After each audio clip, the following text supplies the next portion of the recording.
কি হৈছিল মানে আমি ৰাতি শুই আছিলোঁ। শুই থাকোঁতে ৰাতি প্ৰায় 3:30 বজাত মানুহ আহিছিলে। ডেইলি পুলিচ বুলি কৈছিলে। আহি কিনে আমাৰ ঘৰত সোমাল। সোমাই কিনে আমাৰ ঘৰ দুৱাৰবিলাক চালে। চাই কিনে মোবাইলটো দিয়া। মোবাইলটো ল'লে। মোবাইলটো লৈ উঠি কিনে ক'লে কি তহঁতৰ পাকিস্তানীৰ লগত কি কথা আছে, কি বাৰ্তা আছে, কিয় ফোন কৰে তহঁতক, কিয় কথা পাতা, ৰাতি হ'লে তহঁতে কথা পাতা। আমিতো কথা পাতা নাযায় পাকিস্তানৰ নম্বৰৰ পৰা। আজিৰ পৰা প্ৰায় 1 বছৰমান আগত এনেই পাকিস্তানৰ নম্বৰত ফোন আহিছিল আমাৰ বাইদেউৰ মোবাইলত, কিন্তু ফোন আহিবও পাৰে ফোন নম্বৰত।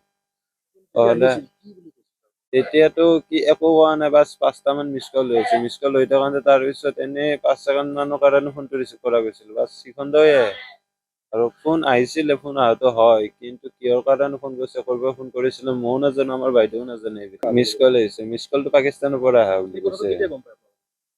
সেইটো কথাটো আমি কালিহে গম পোৱা যায়।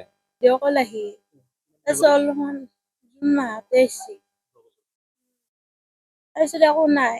অলপমান দেৰি কথা পাতিলোঁ, হেল্ল লগাইছোঁ, একো নকয়। জাষ্ট কাটি দিছোঁ, সেয়ে।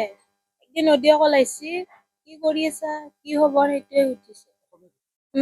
নহয় হিন্দী। আৰু একো কৰা নাই।